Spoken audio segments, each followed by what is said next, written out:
The text message was meant for someone else. Naomi stood in her kitchen Friday evening, stirring pasta sauce that bubbled on the stove, when her husband Derek's phone buzzed on the counter. He'd forgotten it when he rushed out to grab something from the car. She glanced at the screen out of habit, expecting a work email or message from his brother. Instead she saw, "Can't wait to feel you inside me again. The baby kicked today and I swear he knows his daddy's voice." The wooden spoon clattered into the sink. Naomi's hands shook as she picked up the phone. The message was from Ms. Mitchell, which meant nothing to her until she opened the thread and saw months of messages. 18 months to be exact. Her fingers scrolled through a history that made her stomach turn. Pictures of Sarah, a woman Naomi had never met, posing in lingerie. Messages about hotel rooms and stolen afternoons. Derek calling this woman baby and my future, while telling Naomi he loved her every morning before work. Plans for a life together once Derek handled the divorce situation. Naomi read every message. Every lie. Every moment Derek had betrayed her while she worked her graphic design job to help pay their mortgage, while she planned their anniversary dinner, while she believed in their marriage. The messages revealed Sarah worked at Derek's company. She was 26, 8 years younger than Naomi. She was pregnant with Derek's child and had been for 5 months. Derek had been helping her look at apartments for after the baby came. He told Sarah that Naomi was basically a roommate, and they were separated but living together until the divorce was final. None of that was true. Naomi and Derek had just celebrated their 5th anniversary 2 weeks ago. He'd given her a necklace and told her she was the love of his life. They'd made love that night and he'd held her close, whispering promises about their future together. The front door opened. "Sorry babe, couldn't find the jumper cables." "I think they're at the office," Derek called out, his voice casual and light. Like he hadn't just been texting his pregnant mistress about their future while his wife made him dinner. Naomi set his phone back on the counter, exactly where it had been. She turned back to the stove and took a deep breath. Her mind raced through 1,000 thoughts at once. Anger. Betrayal. Grief. But underneath it all, something cold and clear began to form. A plan. A strategy. A determination not to fall apart until she had what she needed. Derek walked into the kitchen and kissed her cheek. "Smells amazing. I'm starving." Naomi smiled at him, the same smile she'd given him for 5 years. "Long day." "You have no idea," Derek sighed, loosening his tie. "The Mitchell account is killing me. I've been staying late all week trying to get everything sorted." Mitchell. Sarah Mitchell. The woman carrying his child was literally his work account. "Speaking of work," Derek continued, reaching for a beer from the fridge, "I'm going to need to stay late again tomorrow. Big presentation Monday morning and I'm nowhere near ready." Naomi plated the pasta, her hands steady despite the storm inside her. "That's fine. I might go visit my sister anyway." "Perfect," Derek said, pulling out his phone. "I'll probably be at the office until midnight, so don't wait up." Naomi set his plate in front of him and watched him scroll through his messages, probably deleting the ones from Sarah before Naomi could see them. She sat across from him with her own plate and took a bite of pasta that tasted like ashes in her mouth. "How was your day?" Derek asked between bites, making small talk like he wasn't destroying their entire life. "Interesting," Naomi said carefully. "I got a new client today. Big corporate rebranding project. It's going to keep me busy for the next few months." "That's great, babe. You've been working so hard. You deserve this." The words were kind. The tone was genuine. Derek had always been a good actor. Naomi wondered how many other lies she'd believed, how many late nights at the office had actually been hotel rooms with Sarah, how many business trips had been secret getaways. "I've been thinking," Naomi said, watching Derek carefully. "Maybe we should look at our finances this weekend. Make sure we're on track with our savings goals." Derek's hand hesitated on his fork for just a moment.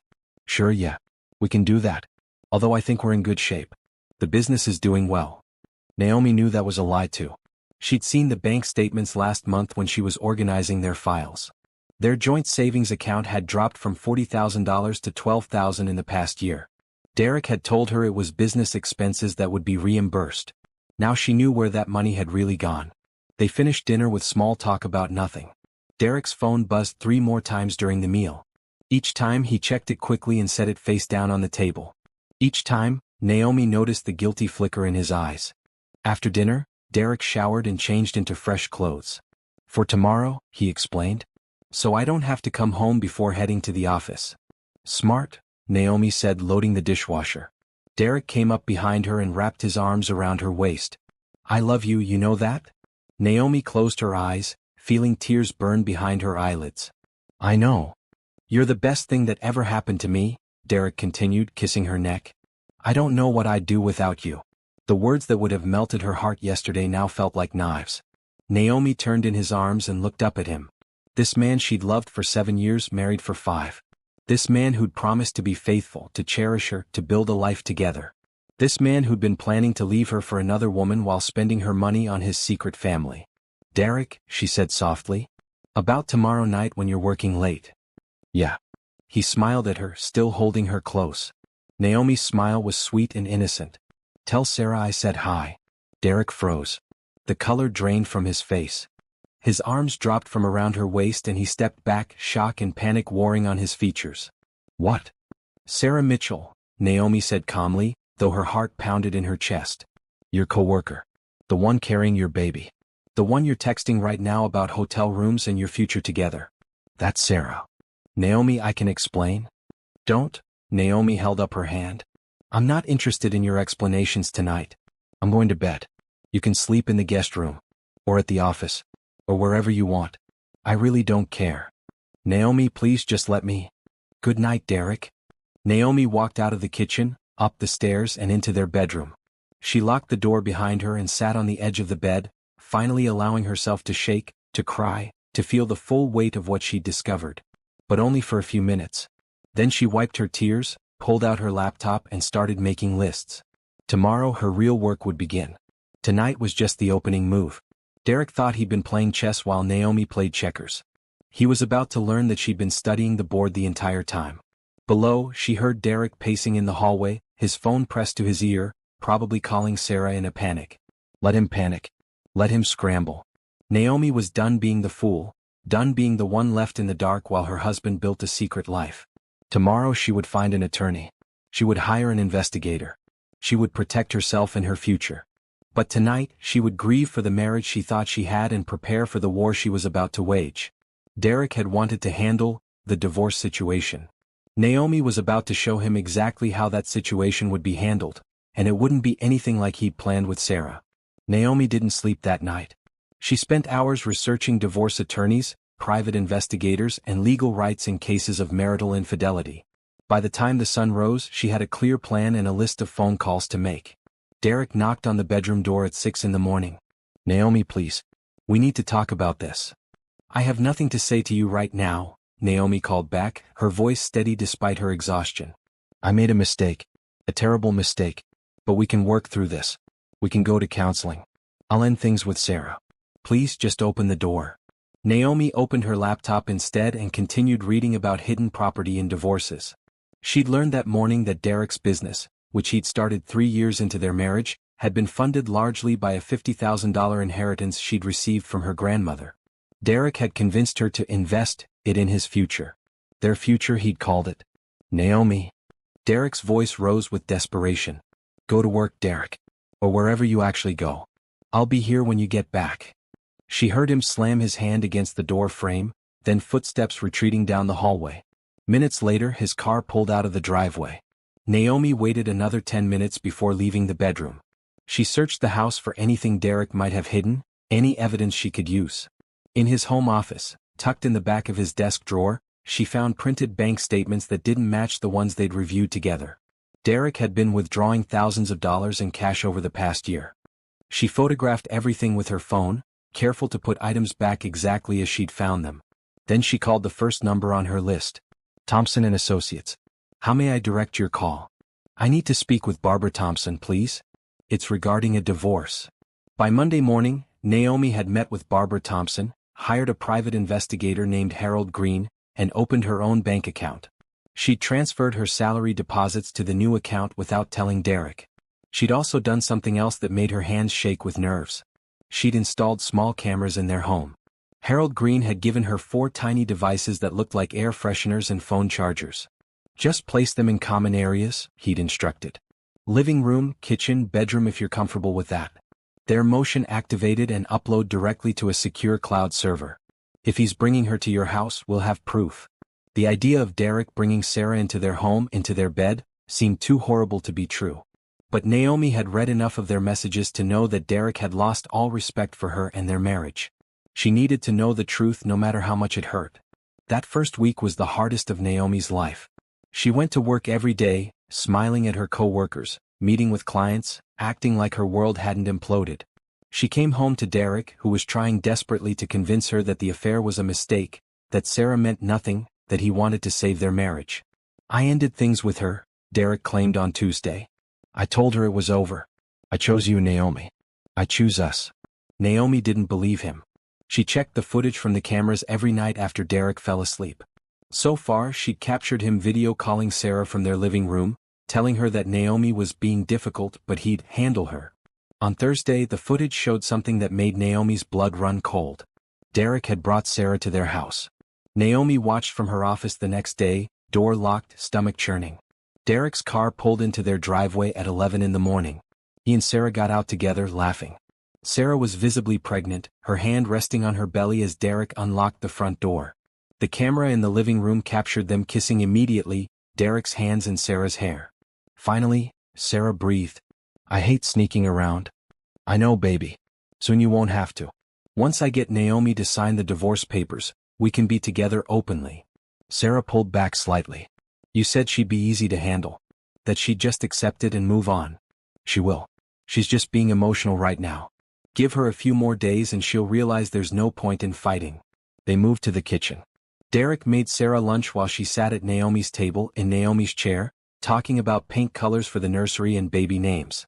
Derek had his hand on Sarah's belly, feeling the baby kick, smiling like Naomi had never seen him smile in their 5 years of marriage. "I can't wait until this is our place," Sarah said. "Once you buy her out of the house, we can make it ours."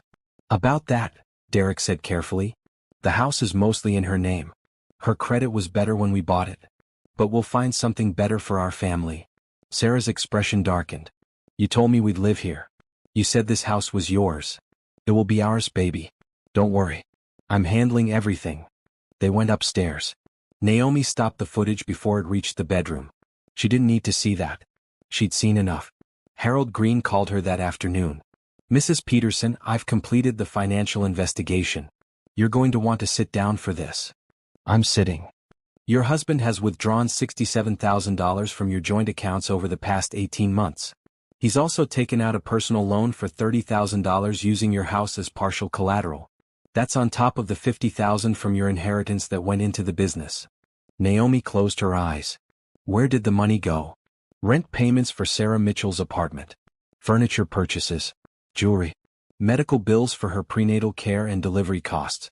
He's also been paying for a storage unit full of baby furniture and supplies. Can I get it back?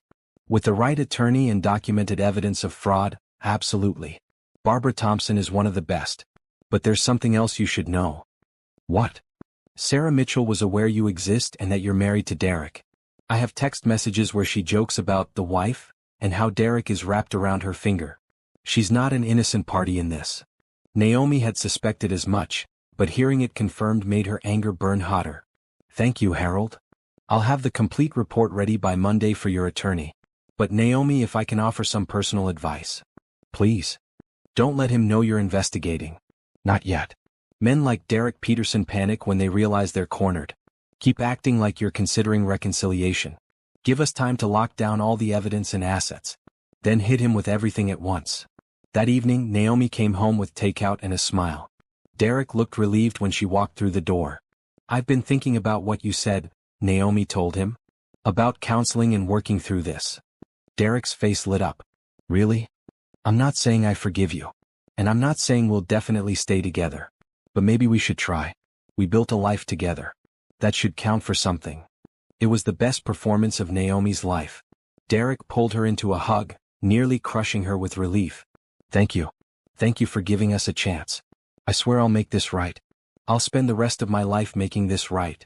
Over his shoulder, Naomi stared at the hidden camera and thought about him bringing Sarah into their home just hours earlier. Thought about him lying to both of them, playing them both, stealing from her to fund his affair. I know you will, Naomi said softly. I believe you. She didn't believe him. But she needed him to believe she did. Just a little longer. Barbara Thompson's office was on the 32nd floor of a downtown building with floor-to-ceiling windows overlooking the city. Naomi sat in a leather chair across from the attorney, a thick folder of evidence on the desk between them. "I've reviewed everything you and Mr. Green provided," Barbara said, reading glasses perched on her nose.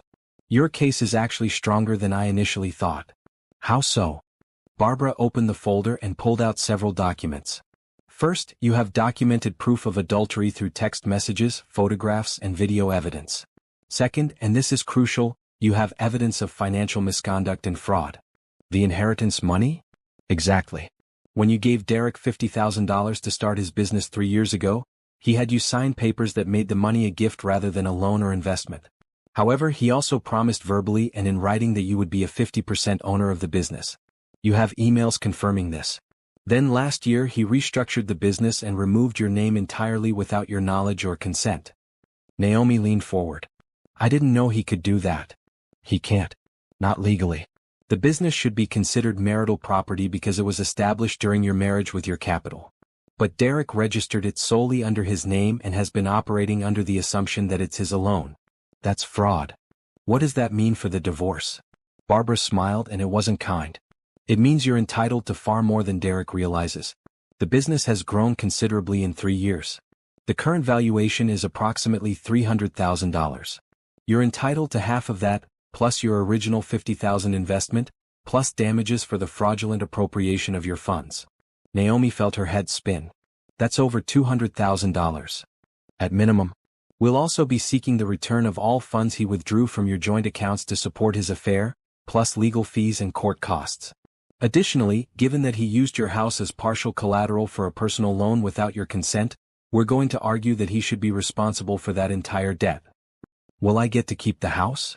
"That depends on several factors, but given that it's primarily in your name and he's been draining marital assets to fund an extramarital affair, I believe we can make a very strong case for you retaining the house and him being responsible for his portion of the mortgage and the loan he took out." For the first time since finding those messages, Naomi felt something other than grief and anger. She felt hope. "There's also the prenuptial agreement you signed," Barbara continued. Naomi had forgotten about the prenup. Derek had insisted on it before they got married, claiming it was just a formality that his father required. She'd signed it without really reading it, trusting Derek's explanation that it protected them both equally. "I pulled the prenup from your files.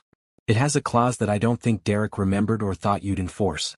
It states that in the case of proven infidelity, the unfaithful party forfeits any claim to assets brought into the marriage by the faithful party, as well as any assets accumulated during the marriage that can be traced to the faithful party's earnings or inheritance." "What does that mean in regular English?" "It means Derek gets basically nothing. The house was purchased primarily with your down payment from a previous property sale. The business was started with your inheritance. Even the car he drives was bought with money from your joint account, which you contributed to more heavily according to the bank records. The prenup he insisted on protecting him actually protects you." Naomi felt tears sting her eyes. "When can we file?" "I need another week to finalize everything and ensure we've captured all evidence of asset concealment." "Is he still unaware that you're investigating?" "As far as I know. I've been pretending to consider reconciliation." "Good. Keep that up. The element of surprise is crucial. When we file, we'll also file for an immediate freeze on all joint accounts and business assets. He won't be able to hide or transfer anything once that order goes through." "What about Sarah?" Barbara's expression hardened. "She can't be held legally accountable for the affair, unfortunately. But if she was aware he was married, which your evidence suggests she was, she may face social and professional consequences." "Does she work at Derek's company?" "Yes." "Then his business partners and investors might be interested to know that he's been using company time and potentially company funds to conduct an extramarital affair with a subordinate. That's a liability issue for them." Naomi hadn't thought of that angle. Derek had 2 business partners, both of whom had families and strong religious values. They'd be furious. "I don't want revenge," Naomi said carefully. "I just want what's fair and what's mine." "Naomi, what's fair and what's yours happens to look a lot like revenge to someone who thought he'd get away with this," Barbara said gently. "Derek made choices that have consequences. You didn't cause those consequences, he did. Don't feel guilty for protecting yourself and your future." Over the next week, Naomi continued her performance. She went to a marriage counseling appointment with Derek, sitting in the therapist's office and talking about their communication problems. Derek cried during the session, claiming he'd made a terrible mistake and begging for forgiveness. Naomi played her part, saying she needed time but was willing to work on things. The therapist seemed encouraged by their progress. At home, Derek tried to be the perfect husband. He cooked dinner, brought flowers, wrote her long notes about how much he loved her. He even suggested they take a vacation together to reconnect. All the while, Sarah texted him constantly. Naomi could see his phone light up with messages he tried to hide. The cameras showed him video calling Sarah from the garage late at night, promising her nothing had changed, that he was just handling Naomi until the divorce was official. Harold Green completed his investigation and discovered even more. Derek had opened a credit card in both their names without telling Naomi and charged $15,000 on it, mostly at jewelry stores and furniture retailers. Gifts for Sarah. A crib, changing table and rocking chair now sitting in that storage unit. I've documented everything, Harold reported. Every transaction, every lie, every moment he brought her to your house. Your attorney has enough evidence to bury him in court. On Friday afternoon, exactly 2 weeks after discovering Derek's affair, Naomi met with Barbara one final time before filing. Are you ready for this? Barbara asked. Once we file, there's no going back. Derek will know you were investigating, that you've been planning this. He's going to be angry. Naomi thought about the past 2 weeks. About Derek bringing Sarah into their home. About him draining their accounts and lying to her face.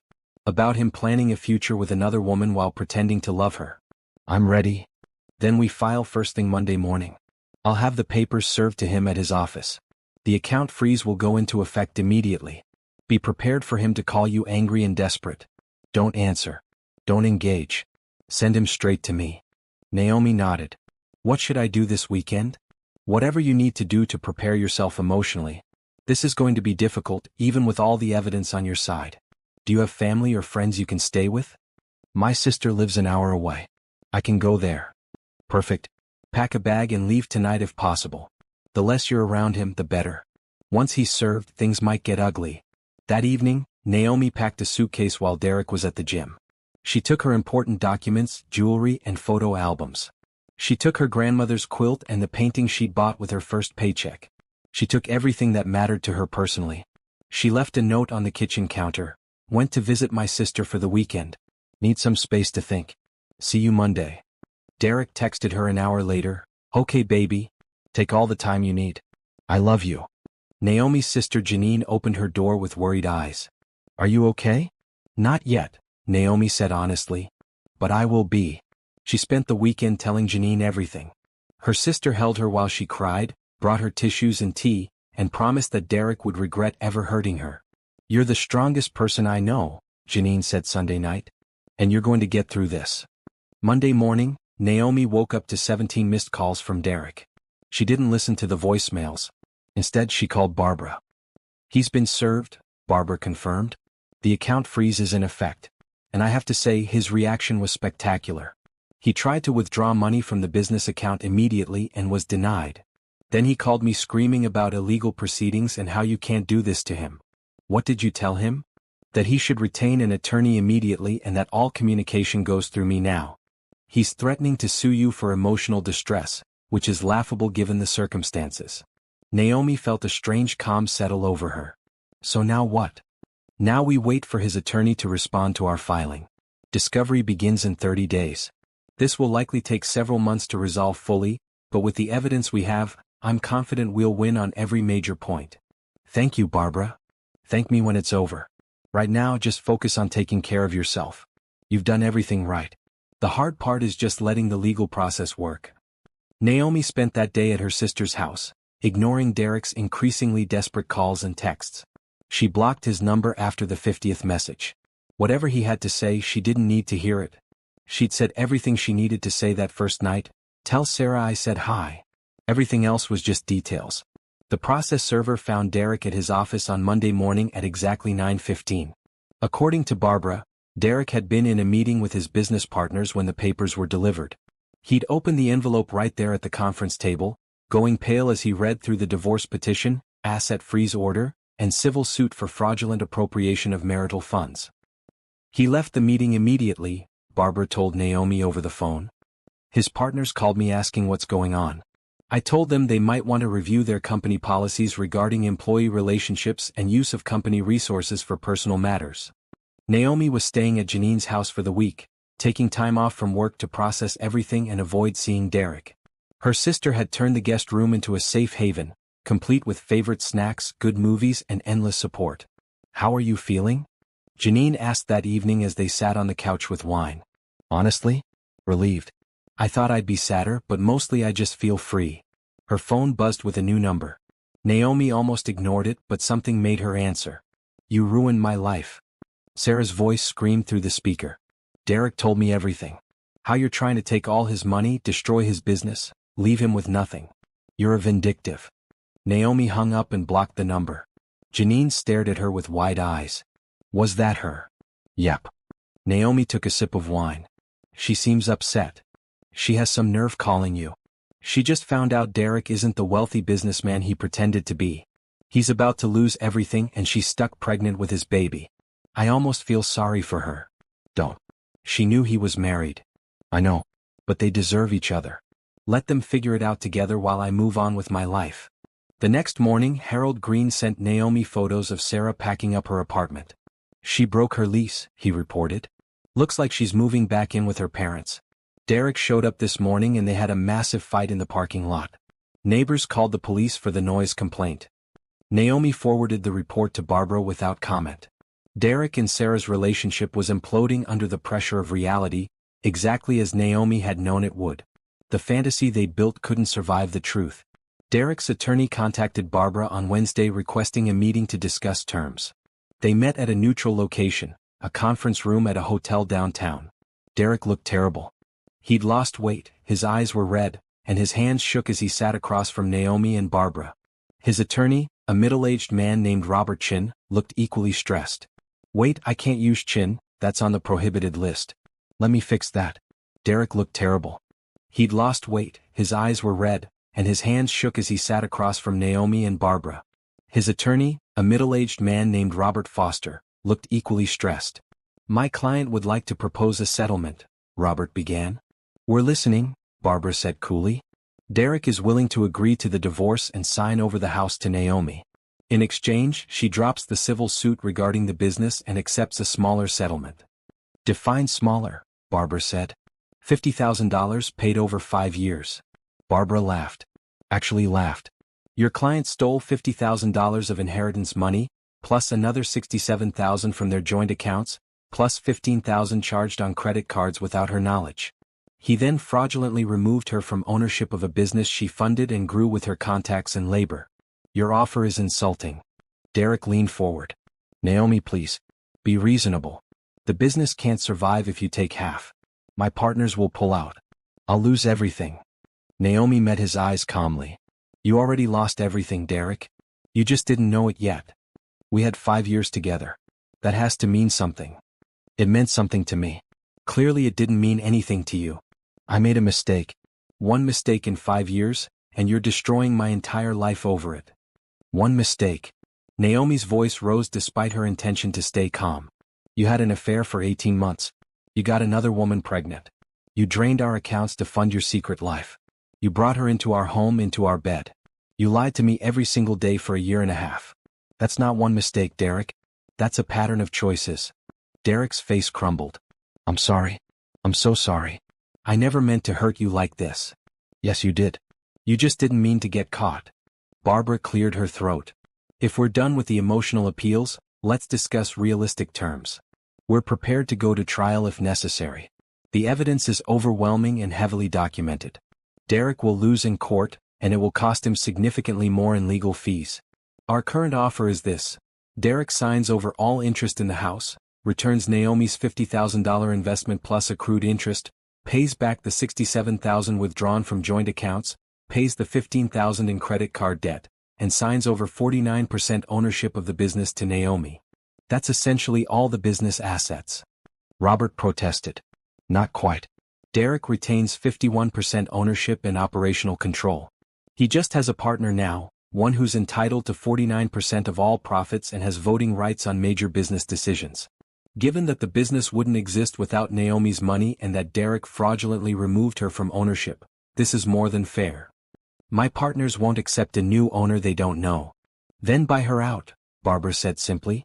Come up with $200,000 and you can purchase her share. Otherwise, she becomes a partner. Derek and Robert requested a private conference. Barbara and Naomi stepped out into the hallway. They'll take the deal, Barbara predicted. Derek doesn't have $200,000, and his partners won't loan it to him after finding out about the affair and misuse of funds. He has no choice. What happens if he refuses? We go to court, present all our evidence, and a judge awards you even more because courts don't look kindly on fraud and infidelity. Derek's attorney knows this. He's probably in there right now explaining that this is the best deal he's going to get. 20 minutes later, Robert called them back in. Derek wouldn't look at Naomi. My client accepts the terms with one addition.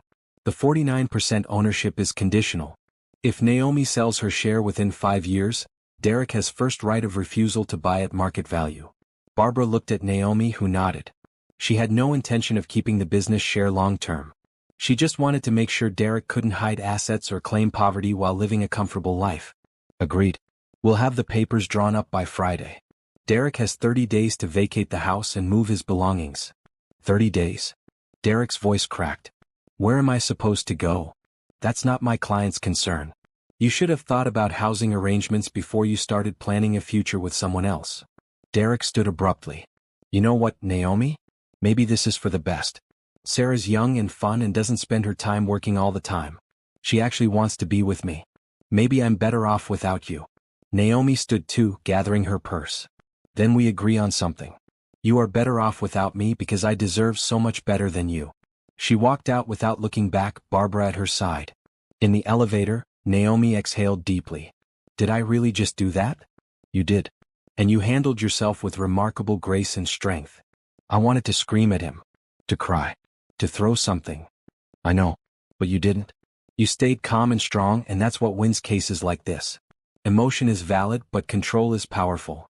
That night, Naomi, Janine, and 2 of Naomi's closest friends celebrated with dinner at her favorite restaurant. She told them everything from finding the messages to the settlement meeting. I can't believe he blamed you for working too much, Janine said incredulously. You were working to help build his business. He's rewriting history in his head to make himself the victim, Naomi's friend Tasha said. That's what cheaters do. They create a narrative where they had no choice, where the faithful partner somehow drove them to it. Well, he can enjoy his new narrative while I enjoy my new life, Naomi said, raising her glass. To new beginnings and getting exactly what we deserve. They clinked glasses, laughing and planning all the things Naomi would do now that she was free. The next week, Naomi went back to work and moved back into her house. Derek had already collected most of his belongings, leaving behind only furniture and items he'd claimed he didn't want. Naomi walked through each room reclaiming her space. She changed the locks, hired cleaners to deep clean everything, and bought new sheets for the bed. She also started making plans for her future. The settlement would give her financial security, but more than that, it had given her something she hadn't expected: confidence. She'd stood up for herself, refused to be a victim, and won. That feeling was worth more than any amount of money. 3 weeks after the settlement meeting, Naomi received a call from an unknown number. She was at her desk at work, finishing up a logo design for a new client, when her phone buzzed. Against her better judgment, she answered. Hello. Naomi, it's Harold Green. I thought you should know that Derek showed up at Sarah's parents' house this morning. The neighbors called the police for a domestic disturbance. Naomi set down her stylus. Is anyone hurt? No, but it's not good. Apparently Sarah told Derek she's not sure she wants to raise the baby with him. She asked for money for childcare and living expenses, and Derek told her he doesn't have any money to give. Things escalated from there. That's not my problem anymore. I know. But I wanted you to be aware in case Derek tries to contact you. He's unraveling pretty quickly. After hanging up, Naomi sat quietly for a moment. She felt a complicated mix of emotions. Relief that she wasn't dealing with Derek's problems anymore. Sadness that things had turned out this way. And anger that Derek was trying to paint himself as the victim when he'd created this entire mess. That afternoon, Barbara called with an update. Derek's business partners are buying him out. They're forcing him to sell his share of the company. What? Why? Because he violated several company policies and put the business at legal risk. Having him remain as a partner is a liability they can't afford. They're offering him a buyout package that's generous given the circumstances, but it means he's losing operational control. How does that affect my settlement? It doesn't. You're still getting everything we agreed to. In fact, the buyout might work in your favor. Once the company sale is complete, you'll receive your 49% of the sale proceeds plus your other settlements. It should total around $250,000. Naomi felt dizzy. That kind of money would change everything. She could pay off her car, build up savings, invest in her own career development. She could be completely independent and secure. When will it be final? Another 6 weeks for all the paperwork to process. But Naomi, there's something else. Derek sent me an email asking if you'd be willing to meet with him. He says he wants to apologize properly. Absolutely not. That's what I thought. I'll tell him no. Derek didn't take no for an answer. Over the next week, Naomi received emails from different accounts, all from Derek. He'd send long messages about how sorry he was, how he'd made the biggest mistake of his life, how Sarah had manipulated him, and he saw that now. She deleted every message without reading past the first line. Her sister Janine reported that Derek had shown up at her house looking for Naomi. I told him to leave or I'd call the police, Janine said. He looked desperate, Naomi. Honestly, kind of scary. Did he threaten you? No, nothing like that. He just kept saying he needed to talk to you, that everything is falling apart and you're the only one who can help him. I can't help him. And I won't. Naomi increased security at her house and informed her workplace that Derek wasn't allowed on the premises. It felt extreme, but Harold had warned her that desperate people do unpredictable things. Meanwhile, her life was slowly settling into a new normal.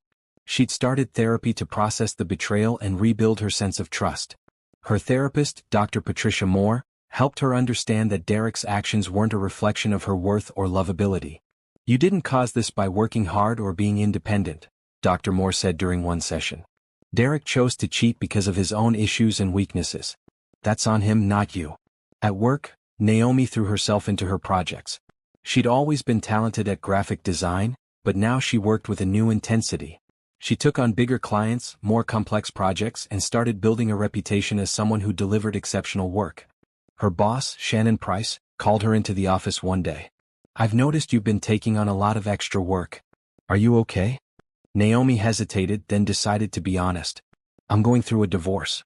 Work helps me focus on something productive instead of dwelling on it. Shannon nodded sympathetically. I understand. My divorce was 10 years ago and I remember that feeling. Just don't burn yourself out, okay?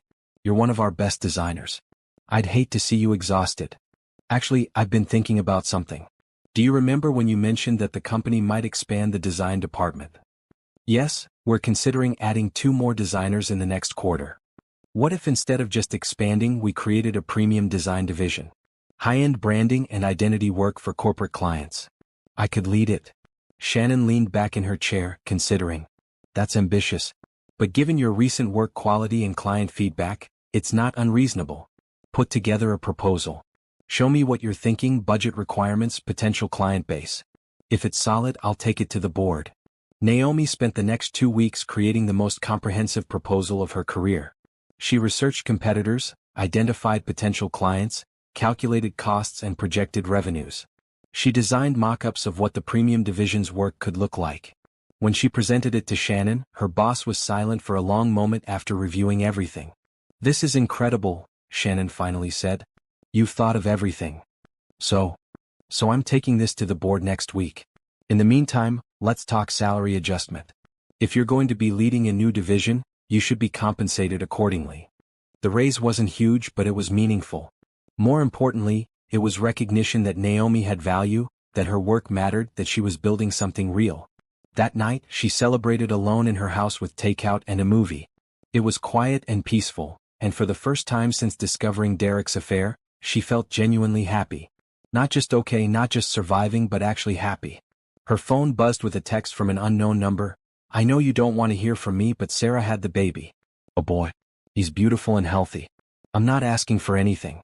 I just thought you should know. I hope you're doing well. Derek. Naomi stared at the message for a long time.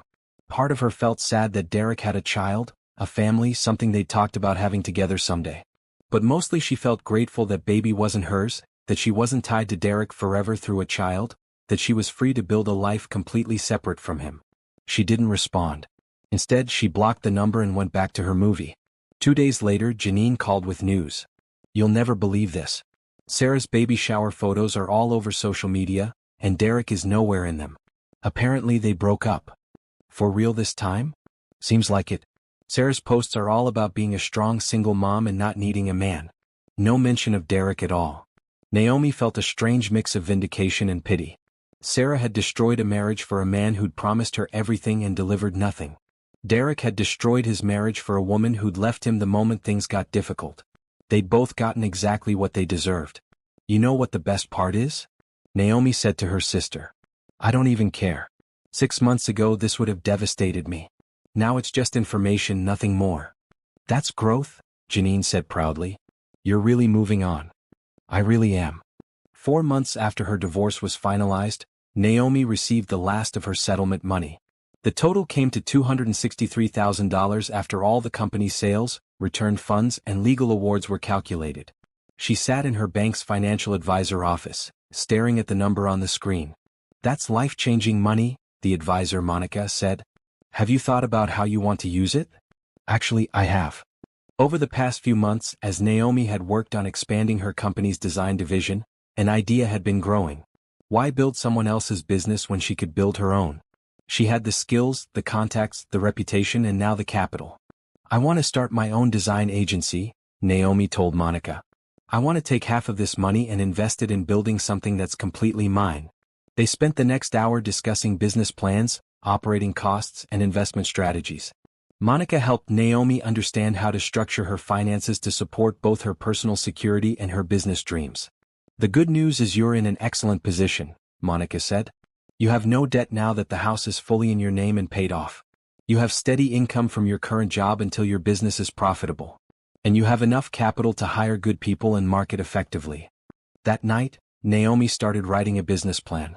She worked until 3 in the morning, fueled by coffee and excitement. She outlined her vision, a boutique design agency that specialized in complete brand identity packages for small to medium businesses. Not just logos but entire brand strategies, marketing materials, web design, everything a business needed to establish a professional presence. She would offer personalized service, high-quality work, and competitive pricing. She'd hire designers who shared her vision and values. She'd build something ethical, professional, and successful. By dawn, she had a 30-page business plan and a name, Clarity Design Studio. The next day at work, Naomi requested a meeting with Shannon. I need to give you my notice. Shannon's face fell. You're leaving? I'm starting my own agency.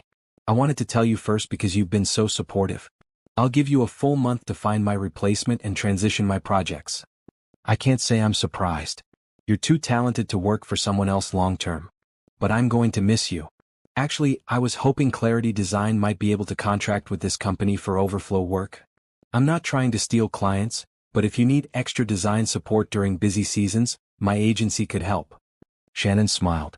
I think that could work. Send me your rates once you're established. Word spread quickly through the office. Several of Naomi's co-workers expressed interest in her new business, promising to refer clients and support her however they could. One designer, Vanessa, even asked if Naomi would be hiring. Not immediately, but yes, I'll need at least 2 designers within the first year. Send me your portfolio and let's talk. Naomi spent the next month in a whirlwind of activity. She leased a small office space in a creative district downtown. She hired a lawyer to help with business registration and contracts. She bought equipment, software licenses, and furniture. She designed her own brand identity, creating a logo and color scheme that represented clarity, creativity, and professionalism. She hired Vanessa as her first employee, along with a recent design school graduate named Troy who had an impressive portfolio and excellent references.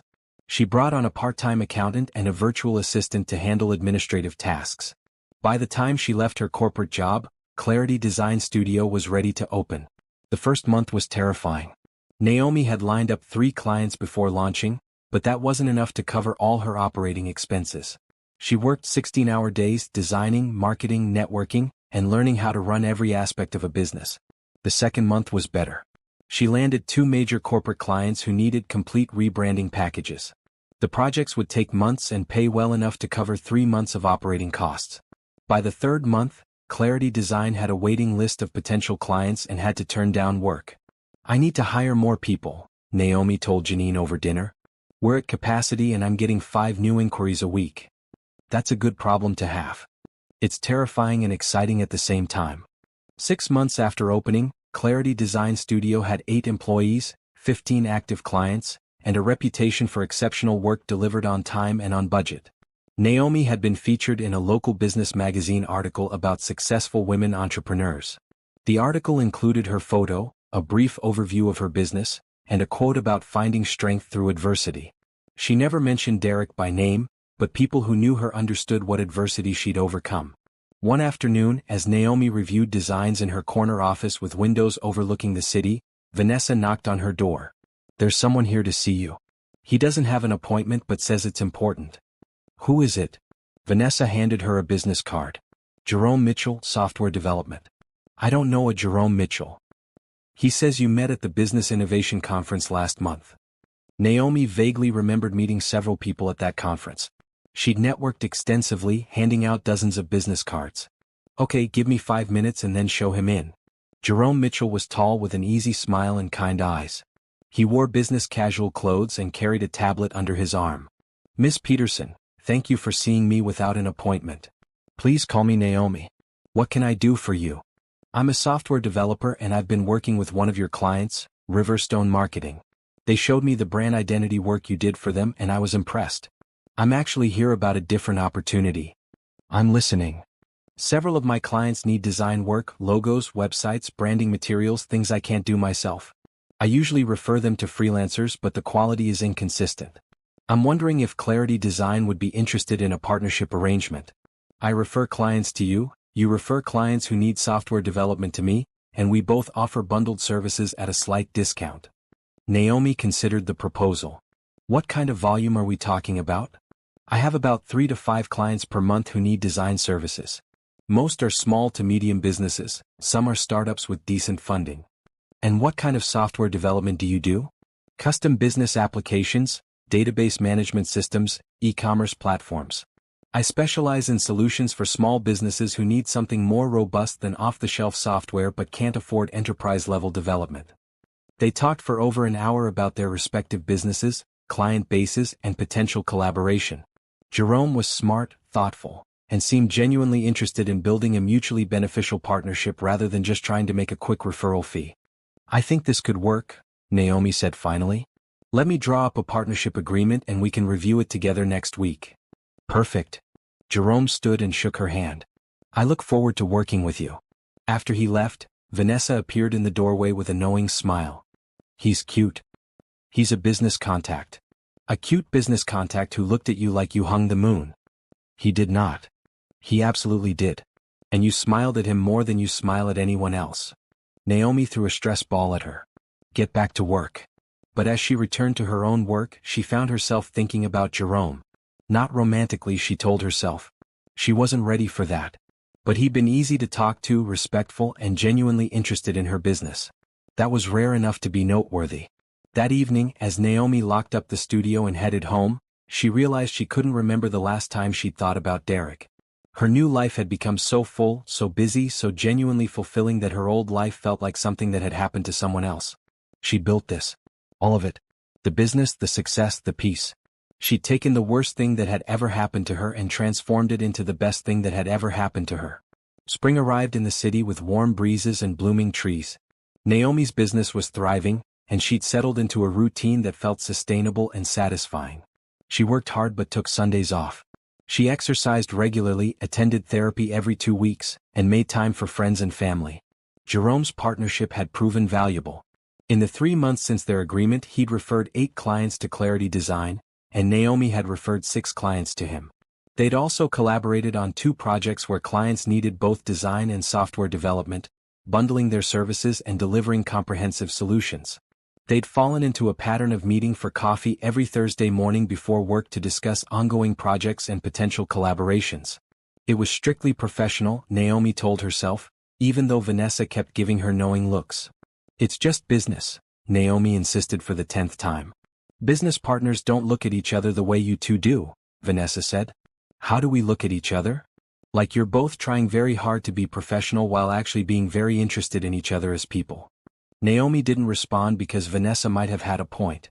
She found herself looking forward to Thursday mornings more than any other meeting in her week. Jerome was easy to talk to, funny without trying too hard, and respectful of her boundaries without being distant. One Thursday they finished discussing business earlier than usual. They sat in the coffee shop with their drinks, a comfortable silence between them. "Can I ask you something personal?" Jerome said. Naomi tensed slightly. "Okay." "The article in the business magazine mentioned you'd overcome adversity to start your business. You don't have to answer if you don't want to, but I'm curious what that meant." Naomi studied him carefully. They'd known each other for months now, worked together successfully, built a friendship alongside their business relationship. Maybe it was time to be honest. "I got divorced about a year ago.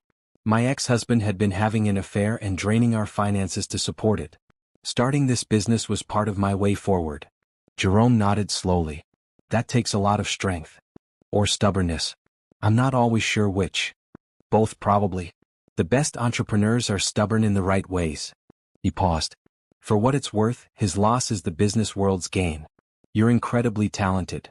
"Thank you. I'm not just saying that. I've recommended your work to people I know personally because I trust the quality. That's not something I do lightly." They talked for another hour, conversation flowing easily from business to personal interests to random observations about life. When Naomi finally checked her watch, she was shocked to see how much time had passed. "I need to get to the office. I have a client call at 10. "Same. But Naomi, I enjoyed this. The non-business part, I mean." "Me too. Would you want to get dinner sometime?" "Not a business meeting. Just dinner." Naomi's heart raced. She hadn't dated anyone since Derek. Hadn't even thought about it. The idea of trusting someone again, of being vulnerable, terrified her. But Jerome had proven himself trustworthy over months of professional interaction. He knew about her divorce and hadn't treated her like she was broken. He'd been patient, respectful, and genuine. "I'd like that," she said. "But I need you to know that I'm probably going to be cautious and maybe a little difficult." Jerome smiled. "I think I can handle cautious. And everyone's a little difficult. That's what makes people interesting." They made plans for the following Saturday. Naomi spent the next week alternating between excitement and anxiety. Janine assured her she was ready, that going to dinner didn't mean she had to fall in love or make any commitments. It was just dinner with someone who seemed kind and respectful. "What if he turns out to be like Derek?" Naomi asked. "Then you'll handle it like you handled Derek. But not every man is Derek. You can't let one terrible person make you believe everyone is terrible." Saturday evening, Naomi changed outfits 4 times before settling on a simple dress that made her feel confident without trying too hard. Jerome picked her up at 7, complimenting her appearance without being excessive. They went to a small Italian restaurant that wasn't too fancy or too casual. The conversation flowed as easily as it did during their Thursday coffee meetings, but with a different energy. More personal. More open. "Can I tell you something?" Jerome said over dessert. "I was nervous about asking you to dinner." "Really? You seemed confident." "That was an act. I've thought about asking you out for weeks but kept talking myself out of it." "Why?" "Because I didn't want to mess up our business partnership. And because you seemed like someone who'd been hurt and I didn't want to be another person who hurt you." Naomi felt her chest tighten with emotion. "That's possibly the nicest thing anyone said to me in a long time." "I mean it. I like you, Naomi. I like working with you, talking to you, being around you. But I also want to be respectful of whatever pace you need. I like you too. And I'm scared of that if I'm being honest." "That's fair. We can take this as slow as you need." They talked until the restaurant was closing, then walked through the downtown area, continuing their conversation. Jerome was easy to be with, requiring nothing from her except honesty and presence. When he dropped her off at her house, he walked her to the door but didn't try to kiss her. "Thank you for tonight. I had a really good time." "Me too. Can we do this again?" "Yes." Over the next few months, Naomi and Jerome fell into a pattern of seeing each other once or twice a week outside of their Thursday business meetings. They went to movies, tried new restaurants, visited art galleries, and took walks in the park. Jerome never pushed for more than Naomi was ready to give, and Naomi found herself slowly learning to trust again. "He's good for you," Dr. Moore said during one of Naomi's therapy sessions. "You seem lighter when you talk about him." "I didn't think I'd be ready for this so soon." There's no timeline for healing. And you've done the work to process your divorce and understand that Derek's actions weren't about you. That's allowed you to be open to someone new. Naomi still had moments of doubt, times when old fears surfaced and she wanted to pull away. But Jerome was patient through all of it, never making her feel bad for being cautious or needing space. One evening, about 4 months into their relationship, they were at Naomi's house watching a movie when Jerome paused at mid-scene. "I need to tell you something, and I want you to hear it but not feel pressured by it." Naomi's stomach clenched with anxiety. "Okay. I'm falling in love with you. I know it might be too soon to say that, and I know you might not feel the same way yet. But I wanted to be honest about where I am. I'm not expecting you to say it back or feel obligated in any way. I just wanted you to know." Naomi sat with the words, examining her feelings. She cared about Jerome deeply. She trusted him, enjoyed his company, and felt safe with him. Was that love? She wasn't sure yet, but she knew it was something real and valuable. "I'm not there yet," she said carefully. "But I think I could be. I just need time. Take all the time you need. I'm not going anywhere." They finished the movie in comfortable silence, Jerome's arm around her shoulders, Naomi's head resting against his chest. For the first time since her divorce, Naomi allowed herself to imagine a future with someone. Not the desperate, intense passion she'd felt with Derek in the beginning, but something quieter and more sustainable. Something built on friendship and respect and gradual trust. Something real. The 1-year anniversary of Naomi's divorce passed quietly. She marked it privately with a glass of wine and a moment of reflection on everything that had changed. A year ago she'd been broken and betrayed. Now she was successful, surrounded by people who truly cared about her, and cautiously opening her heart to someone new. Clarity Design Studio was approaching its first full year in business. Naomi had hired 3 more employees, moved to a larger office space, and established contracts with several major corporations. The business was profitable beyond her initial projections, and she was already planning an expansion strategy for year 2. One Tuesday morning, a journalist from a regional business publication called requesting an interview. "We're doing a feature on the fastest-growing small businesses in the area. Clarity Design is in our top 10. Would you be willing to talk about your success?"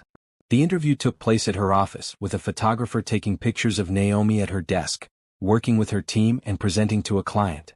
The journalist asked about her business model, her design philosophy, and her goals for the future. "What do you think sets Clarity Design apart from other agencies?" the journalist asked. "We treat every client like they matter because they do. Whether someone comes to us with a $5,000 budget or a $50,000 budget, they get the same level of care, creativity, and commitment. We're not just designing logos or websites. We're helping people build their dreams." You started this business during what the article described as a difficult time in your personal life. How did that experience shape your approach to business? Naomi considered her answer carefully.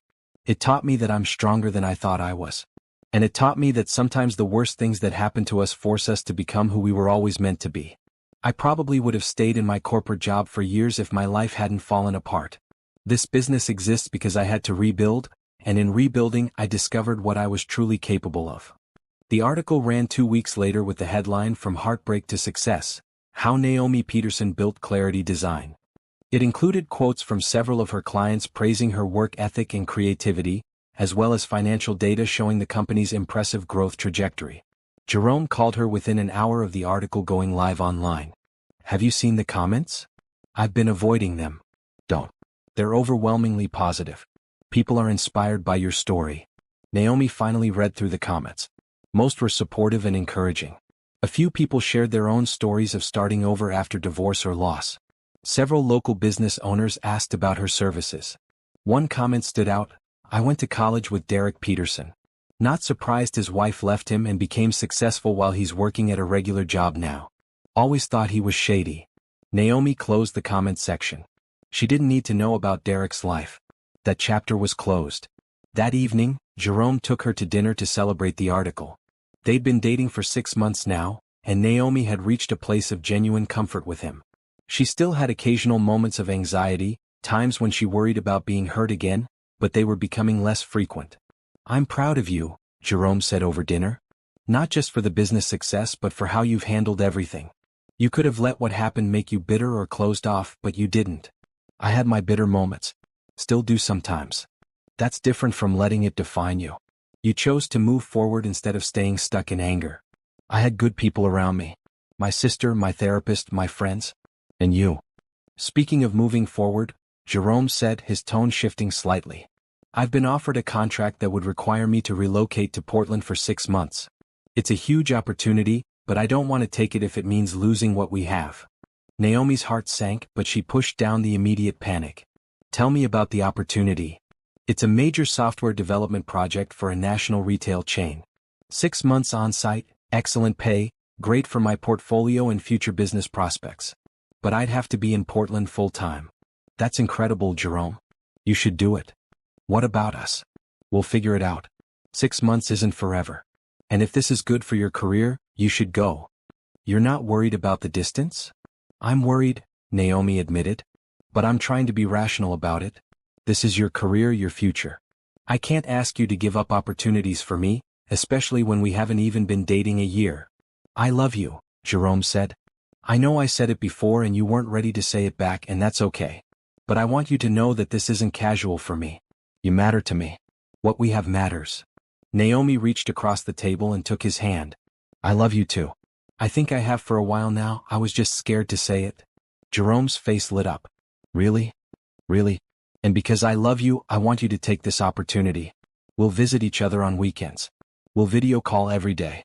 We'll make it work. They spent the rest of dinner planning how they'd handle the distance. Jerome would leave in 3 weeks. Naomi would visit Portland once a month and Jerome would come home when he could. It wasn't ideal, but it was manageable. Over the next 3 weeks, Naomi focused on preparing for Jerome's absence while also managing her growing business. Clarity Design received so many inquiries after the article that Naomi had to hire 2 more designers and start a waiting list for new clients. This is surreal, she told Vanessa. A year ago I was designing corporate reports for someone else. Now I'm turning away business because we're at capacity. You built something special. People recognize that. The night before Jerome left for Portland, they had dinner at Naomi's house. It was quiet and intimate, both of them trying not to think about the months apart. I'm going to miss you, Jerome said, holding her close on the couch. I'm going to miss you too. But this isn't goodbye. It's just see you soon. See you soon, Naomi echoed. They spent the night together, and in the morning, Naomi drove Jerome to the airport. She hugged him goodbye at the security checkpoint, fighting tears. 6 months will go fast, Jerome promised. I know. And then I'm coming home to you. I'll be here. The first few weeks of long distance were harder than Naomi expected. She'd gotten used to seeing Jerome regularly, to having him as part of her routine. His absence left a gap in her life that FaceTime calls and text messages couldn't completely fill. But she stayed busy. Her business continued to grow, requiring more of her time and attention. She took on a major rebranding project for a regional hospital system, her biggest contract yet. She traveled to Portland twice in the first month, spending long weekends with Jerome and meeting his colleagues. You're handling this really well, Dr. Moore said during a therapy session. It doesn't always feel that way. But you are. You're maintaining your independence, focusing on your own success, and keeping your relationship strong despite the distance. That's resilience. 3 months into Jerome's Portland contract, Naomi received an unexpected email. It was from Derek. Dear Naomi, I know I have no right to contact you, and I promise this is the last time I will. I've been in therapy for the past 6 months working through my issues and taking accountability for my actions. I'm not asking for forgiveness or for you to respond. I just wanted you to know that I'm sorry for everything I put you through. You deserved so much better than how I treated you. I see now that what we had was real and valuable, and I destroyed it through my own selfishness and immaturity. I hope you're happy and successful because you deserve nothing less.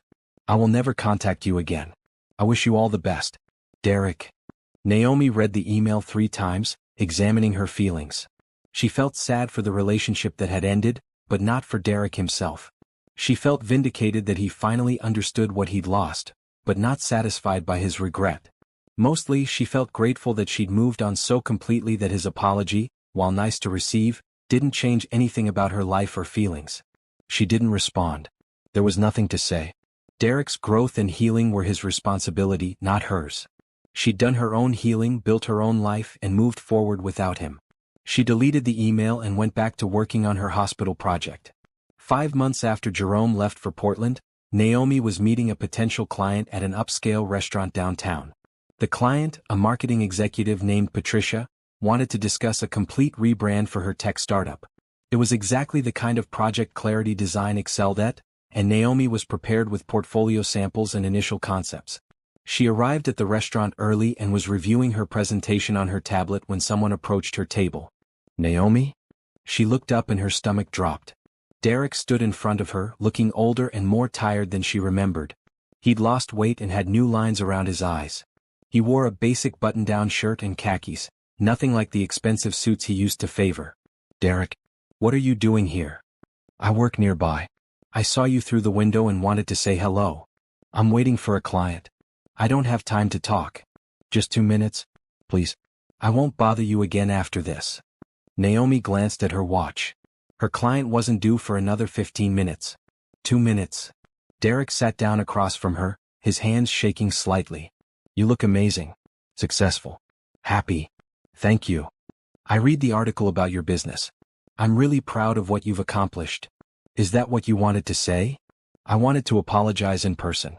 I know I sent that email, but it didn't feel like enough. I destroyed our marriage and hurt you in ways I'm only beginning to understand. I was selfish and cruel, and I took advantage of your trust and love." Naomi looked at him steadily. "You did all of those things. I'm in therapy now, trying to figure out why I made such destructive choices. Trying to become a better person." "That's good, Derek. I hope you succeed. But I need you to understand something. I appreciate your apology, but it doesn't change anything for me. I've moved on completely. I have a successful business, amazing friends, and a relationship with someone who treats me with the respect I deserve. Your apology is for you, not for me. I don't need it." Derek's eyes filled with tears. I know I don't deserve your forgiveness. I just wanted you to know that I realize what I lost. You were the best thing that ever happened to me, and I threw it away for something that wasn't even real." "What happened with Sarah?" "She left me when things got hard. The money ran out, my business partners forced me out, and she realized I wasn't the person she thought I was. She moved back in with her parents and cut me out of my son's life. I see him once a month for supervised visits." Naomi felt a pang of sympathy despite herself. "I'm sorry that's happened. I brought it on myself. Everything that happened was a consequence of my own choices." Derek wiped his eyes. "How are you really doing? Are you happy?" "I am. Genuinely happy. Building my business has been the most fulfilling thing I've ever done. And yes, I'm in a relationship with someone who's kind and respectful and makes me feel valued." "Good. That's good. You deserve that." Derek stood up. "I won't take up any more of your time. Thank you for letting me apologize. I hope the rest of your life is everything you want it to be." He walked away without looking back. Naomi watched him go, feeling a complicated mix of emotions. Relief that she'd moved on so completely. Sadness for how things had ended. Gratitude that she'd found the strength to rebuild. Patricia arrived minutes later, and Naomi pushed the encounter with Derek out of her mind. She focused on her presentation, nailing every detail. Patricia signed a contract before dessert arrived. That evening, Naomi told Jerome about the encounter over video call. He listened quietly as she described Derek's apology and her response. "How do you feel about it?" Jerome asked. "Honestly, grateful. Seeing him made me realize how far I've come. A year and a half ago, I thought my life was over when I found those messages.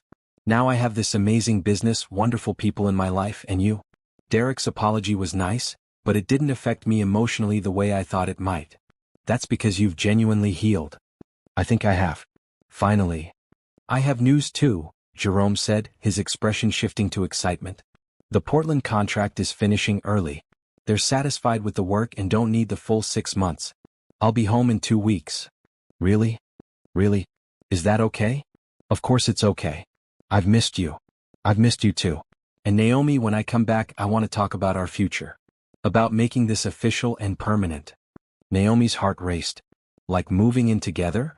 Like moving in together. Like building a life together. Like being partners in every sense of the word. "I'd like that. I'd really like that."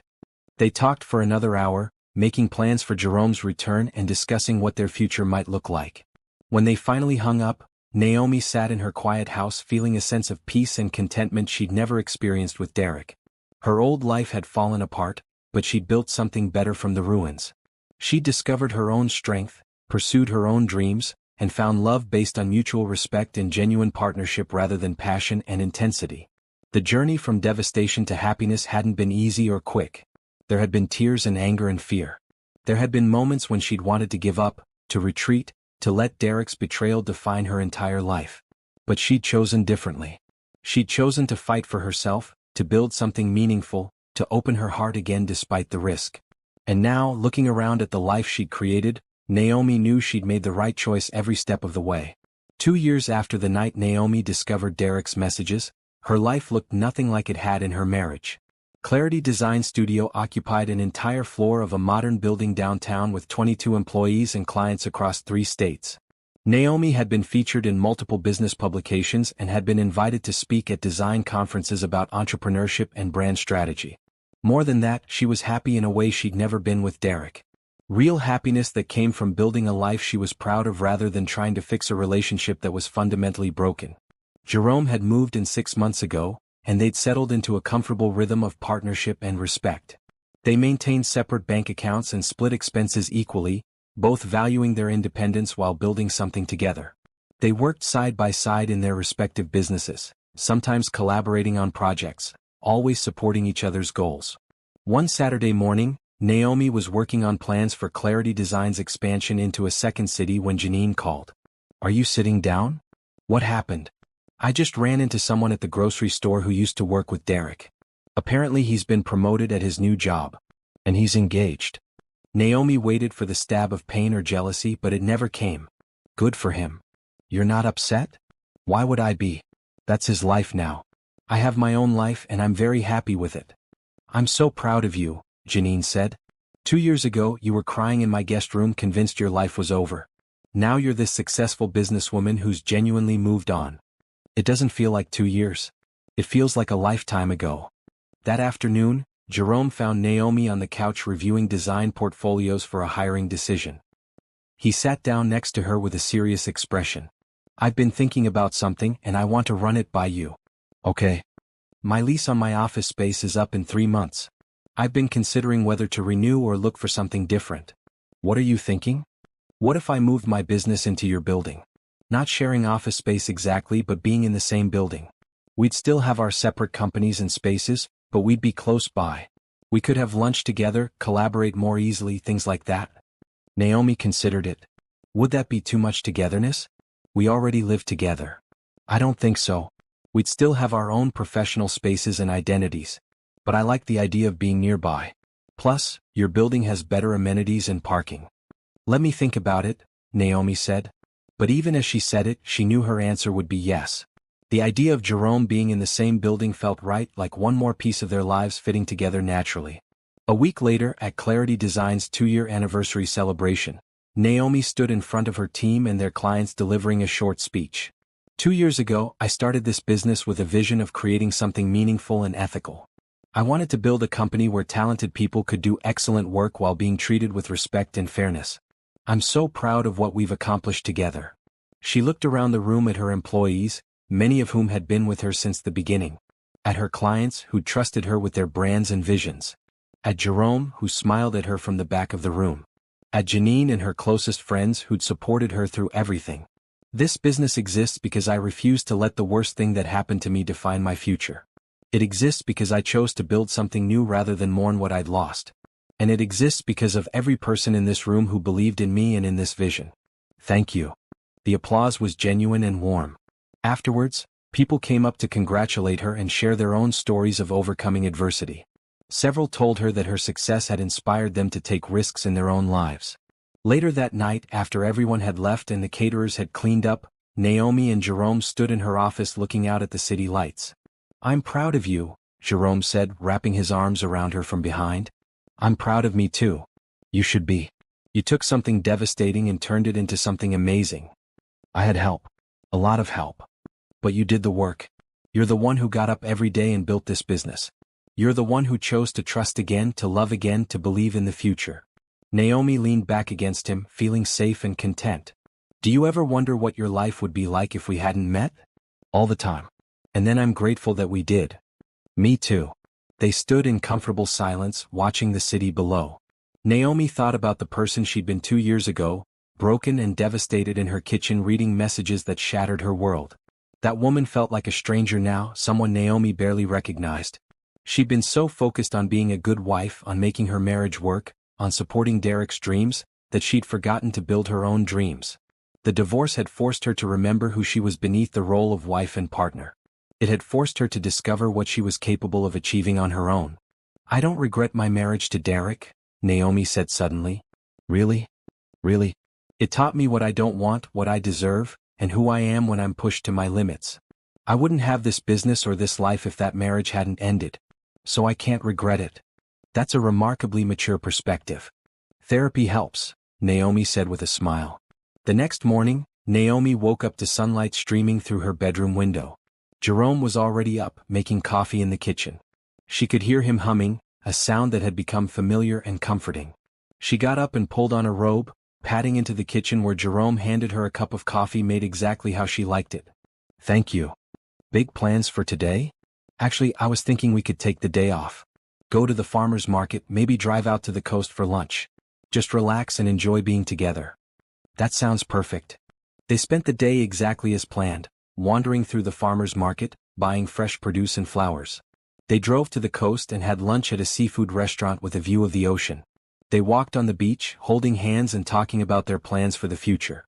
As the sun began to set, painting the sky in shades of pink and gold, Jerome stopped walking and turned to face Naomi. I know we said we'd wait and not rush things, but I need to tell you something. Okay. You're it for me, Naomi. You're everything I didn't know I was looking for. You're strong and kind and brilliant and brave. You've built this incredible life, and I feel honored that you've let me be part of it. Jerome. I'm not proposing, he said quickly. I know we're not ready for that yet, and that's okay. I just wanted you to know that when you are ready, whenever that might be, I'll be here. Because there's nothing I want more than to spend the rest of my life as your partner. Naomi felt tears in her eyes. I love you. So much. And you're right, I'm not quite ready for marriage again. But I think I will be someday. And when I am, I hope you still feel the same way. I will. They kissed as the sun set over the ocean, and Naomi felt a sense of complete peace. Her life wasn't perfect, but it was hers. She'd built it through hard work and determination and the refusal to let betrayal destroy her future. She had a successful business that she'd created from nothing. She had genuine friendships based on mutual respect and support. She had a relationship with someone who valued her independence and celebrated her success. She had financial security, creative fulfillment, and the confidence that came from discovering her own strength. Most importantly, she had herself. The self she'd lost somewhere during her marriage to Derek, the self she'd rediscovered through the pain of divorce and the triumph of rebuilding. Looking back at the woman who'd stood in that kitchen 2 years ago reading betrayal on a phone screen, Naomi barely recognized her. That woman had been so focused on saving her marriage that she'd forgotten to save herself. This woman, the one standing on a beach with the ocean breeze in her hair and love in her heart, knew her worth, knew her strength, knew that she could survive anything and come out stronger on the other side. Derek had thought he was leaving her for something better. Instead, he'd freed her to become someone better. Someone who didn't need a man to define her worth or a marriage to give her purpose. Someone who could build empires and break barriers and love fearlessly because she'd already survived the worst and discovered it hadn't broken her. As they walked back to the car, Naomi thought about that devastating text message that had started everything. Can't wait to feel you inside me again. The baby kicked today and I swear he knows his daddy's voice. Those words had destroyed her marriage, but they'd also set her free. And standing here now, with Jerome's hand in hers and her whole future ahead of her, Naomi could honestly say she was grateful. Not for the betrayal itself, but for the person she'd become because of it. She'd gotten her revenge after all. Not by hurting Derek or Sarah, but by building a life so much better than what she'd lost that their betrayal felt like a blessing in disguise. She'd found happiness on her own terms, success through her own efforts, and love built on genuine partnership and respect. She'd gotten everything she deserved.